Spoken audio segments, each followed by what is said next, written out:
The L8 Tenorio era in Magnolia has begun. And for this video, i-review lang natin no kung so far kamusta na ba ang Magnolia, ano na ba yung mga latest na nangyari ever since nag-take over si L8 Tenorio sa Magnolia as their head coach. So we are recording this at on August 19, 2025. Since then ba, kamusta na ba yung Magnolia? And i-recap lang natin kung ano na ba yung mga recently na naganap sa koponan. And nung August 11, 2025 nga, nagsimula na talaga na mag-buckle down to work itong si LA Tenorio. And he conducted his first practice with the team last August 11, 2025. So, nakikita nyo naman dito sa photo na ito na nag-conduct sila ng practice sa headquarters ng San Miguel Corporation, no, yung sa kanilang gym sa may Pasig City. And you can see Coach Eli Tenorio wearing yung Magnolia basketball na t-shirt. And you could see no, yung mga players dito. And notable din dito sa photo na ito, yung appearance nila Coach Kirk Collier and si Coach Monch Gavieres. And based from this photo nga ay part na sila ng coaching staff ng Magnolia, no? And this was confirmed by the team shortly after nga lumabas itong litrato na ito na si Coach Kirk Collier nga from Barangay Ginebra has moved on to Magnolia, and Coach Monch Gavieres na part din ng coaching staff ni Eli Tenorio sa Gilas Pilipinas Youth ay kasama na rin sa coaching staff ni Coach LA sa Magnolia. And Coach Gavieres was also part of the Terra Firma coaching staff last season, and now he has moved on to Magnolia. And you can see also in the photo yung nandun din si bagong team governor ng Magnolia, no, si Jason Webb, and even yung mga dati niyang staff under Coach Chito Victolero, si assistant coach Ito Esguera, and of course si assistant coach Paul Sorongon din nasa litrato rin, no.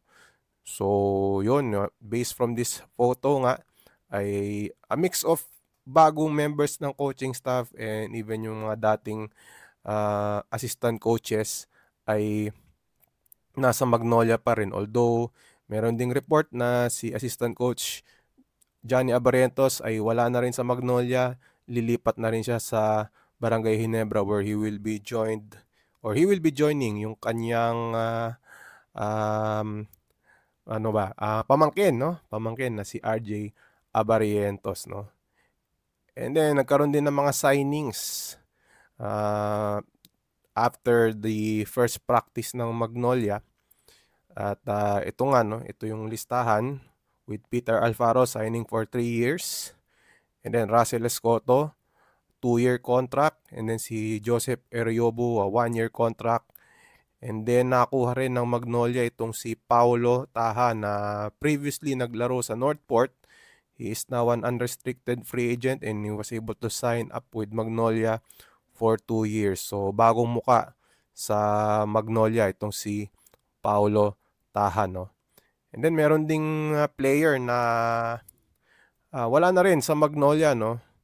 And this is si Rafi Rivas naman yun, no? He was released by the team after 15 seasons and 16 years with the Hotshots. So base sa report, no, sa spin.ph ni Sir Jerry Ramos ay nirelease nga siya ng Magnolia, but Rafi Rivas is still contemplating, no, based sa report, contemplating on playing in the PBA pa rin, looking for other teams that might be interested in him. So yun din ang aabangan natin, no, kung maglalaro pa si Rafi Rivas after he was released by Magnolia, no. So yun yung latest. And again, as of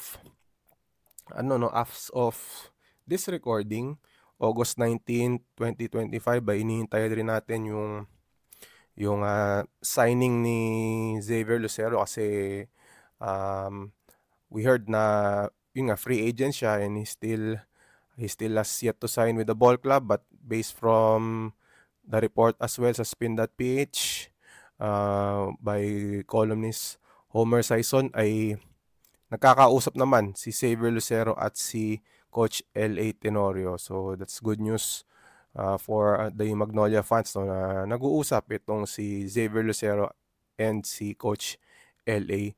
Tenorio. So yun na po yung ating mixing video about the Magnolia Hotshots, update sa nangyayari sa kanila since nag-take over si L.A. Tenorio as their head coach recently, no, replacing Chito Victolero. So again, yun po ang update sa Magnolia as of this recording, August 19, 2025.